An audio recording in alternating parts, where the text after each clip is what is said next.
Elektrik eğitimi kanalına hoş geldiniz. Bu videomuzda analog kameralara kullanılan BNC konnektör ve Enerji soket nasıl bağlantısı yapılır sizlere detaylı bir şekilde anlatacağız. Sizler de bize destek olmak için kanalımıza abone olmayı, videolarımızı beğenirseniz beğen butonuna, beğenmiyorsanız beğenmedim butonuna basabilirsiniz. Şimdi DVR cihazını ve kamera kısmının bağlantısını gerçekleştirelim. Öncelikle kamera kısmına bağlantısını yapalım. Kamera kısmına hem BNC konnektör hem de Enerji soketi gelmektedir. O yüzden önce kamera kısmını bağlıyoruz. Gözünüzde şöyle 10-15 cm gibi bir nokta belirliyoruz. Dış üzeri dediğimiz şu krem renk kısmını soyuyoruz önce. Bakın şöyle yan keskiyle.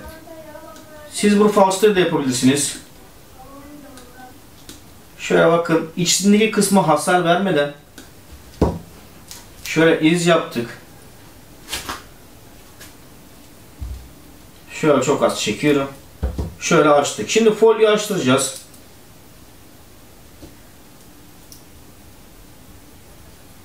Folyoyu açınca içerisinden siyah ve kırmızı kabloları çıkartıyoruz.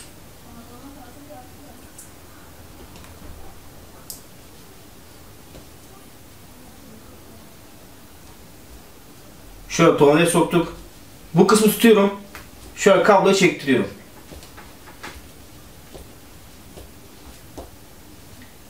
Kablo biraz geldikten sonra parmağı sokup çıkartıyoruz. Daha sonra şöyle çevirerek folyodan içinden alınacak şekilde dış kısmını geriye doğru götürüyoruz. Burasının oynamaması için izole bant ile bantlıyoruz. Şöyle geriye kıvırdık. Geriden yaptık. Bunu böyle yapıyoruz. Daha sonra şöyle bantlıyoruz. Bakın gayet güzel bir görüntü oluştu. Şimdi BNC soket kısmını ayarlıyoruz. Şöyle ucundan çok az dış yüzeye çıkartıyoruz. Kablonun şimdi kalitesini sizler de göreceksiniz. Bakın dış yüzeye gitti. Bakın ilk folyo. Bu folyoyu soyup ister geriye doğru yatırabilirsiniz, isterseniz kesebilirsiniz. Daha sonra bakın burada ikinci izolasyon var. Kaliteli kablolarda vardır. Kalitesiz kablolara direkt alt kısım çıkmaktadır. Bunu şöyle soyuyorsunuz. Saçaklı telleri şişirilmektedir. Bunları şimdi geriye doğru kıvırıyoruz. Şöyle geriye doğru kıvırdık. Daha sonra şöyle bastırıp soyabilirsiniz ama kablonun kısa olduğu için bunu çektiğiniz zaman geri girecektir. O yüzden önce buradan biraz tırtıklama işlemi yapacağım. Amacımız kabloya zarar vermesin. Kablomuzu bakın bu şekilde soydum. Görüyorsunuz bak ortası bakır kablo. Yuvarlıyorum. Biraz uzun oldu. Şöyle kesiyoruz. İnce olduğu için şöyle 2 kat yapabiliriz. Bu şekilde sadece BNC soket kullanıyorum. Bunu kullanmamın amacı ise buradaki şilde herhangi bir renk yapmıyoruz. Burada da temas ettiğinden dolayı eksiği kendisi üzerinden almaktadır. Önce bakın şöyle dış kısmını geçiriyorum. Daha sonra şunları açıyoruz.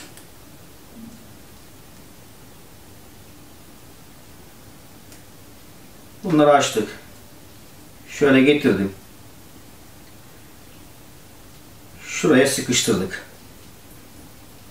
Bakın şiltler burada sıkıştı. Daha sonra bakın bizim şurası iç kısım var. Görüntü yarattıran kısım var. Vidayı gevşeltiyorum.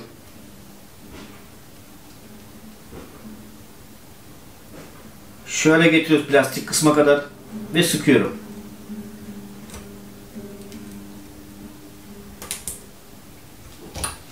Bakın sıkılaştı. Daha sonra bunu böyle içerisine oturtuyoruz. Bunu da böyle getirerek sıkıyoruz. Sıktıkça bakın burada da sıkma işini gerçekleştirir. Şimdi düzgün işçilik yapmak istiyorsanız ek yapacağımız nokta şurası. Kestik. Kademeli kestik. Daha sonra bu kablomuzu ayırıyoruz. Eşit olacak şekilde önce bunu soyuyoruz. Daha sonra bunu soyuyoruz. Bunu eşit olacak şekilde ayarlarsanız kırmızıyı kırmızıya, siyah ise siyaha göre ayarlıyoruz. Bunu buradan kestik. Bunu da buradan kestik. Şöyle kablolarımızı soyduk. Bakın şöyle kademeli oldu. Şimdi şöyle geliyoruz.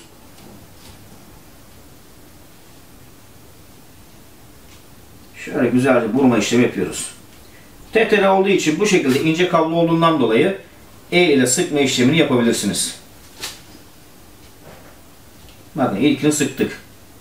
Bakın herhangi bir oynama yok. İsterseniz bu şekilde izolasyon yapabilirsiniz. Makaron varsa makarona geçirebilirsiniz. Ya da direkt izole bantı kullanarak da izoleyi sağlayabilirsiniz.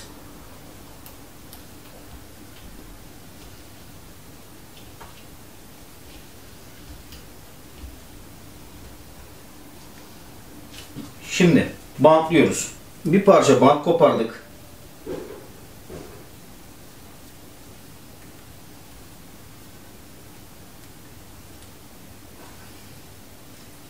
Şöyle bunu izole ettik. Yine bir parça bant kopartıyoruz. Bunu buradan izole ediyoruz.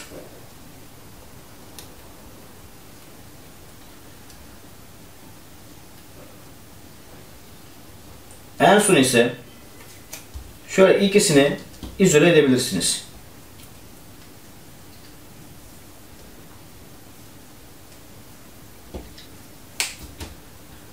Şu şekilde kamera kısmı yaptık. Şimdi gelelim DVR tarafını yapmaya. Şöyle 15 santim kısımdan yine aynı şekilde dış kısmını ince bir şekilde kesiyoruz.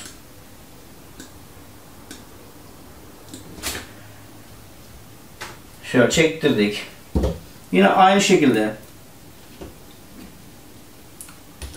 şurada kablolarımız tornavida ile çekiyoruz.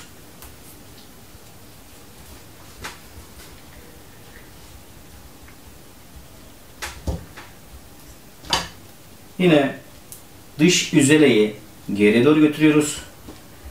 Daha sonra bantlıyoruz.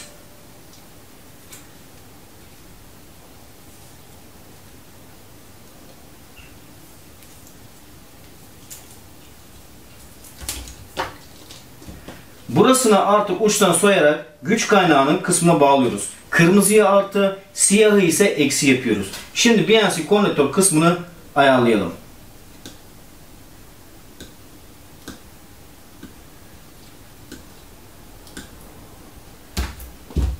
Buradaki folyoyu ister geriye bırakabilir, isterseniz kesebilirsiniz.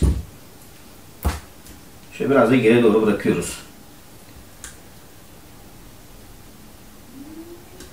Buradaki dış yüzeyi soyuyoruz.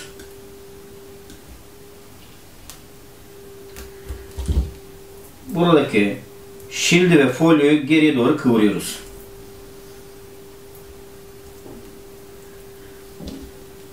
Daha sonra şöyle çekerek uç kısmı ayarlıyoruz. Şurasını şöyle kıvırdık. BNC konnektörün şu arka kısmını önce geçiriyoruz. Daha sonra tekrar bunu yine açıyoruz.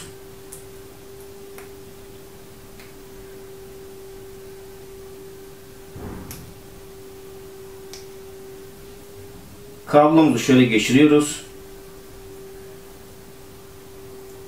Ve sıkıyoruz. Şimdi artık bizim görüntü aktaracak olan soketi bağlamaya. Burada dikkat etmemiz gereken kısım şu önde çıkan bakır ile buradaki şiltle temas etmemesi gerekiyor. O yüzden şöyle takarken beyaz kısım bakın şöyle biraz boşluk olması lazım. Bu şekilde sıkıyoruz.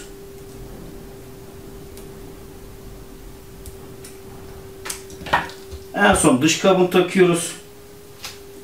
Şunu şöyle buradaki kısımlara sıkışacak şekilde ayarlıyoruz. Şöyle sıkıştırdık. Ve sıkıyoruz. Burasını DVR cihaza takıyoruz. Burasını ise DVR cihazın üstünde bulunan güç kaynağının artı ve eksi uçlarına bağlıyoruz. Kırmızı kablomuz artı ile siyah kablomuz ise eksi uca bağlantı yapıyoruz. Görmüş olduğunuz gibi BNC konnektör bağlantısını sizlere göstermiş bulunmaktayım. Sizler de bize destek olmak için kanalımıza abone olmayı, videolarımızı beğeniyorsa beğen butonuna, beğenmiyorsa beğenmedim butonuna basabilirsiniz. Bir sonraki videomuzda görüşmek üzere. Kendinize iyi bakın.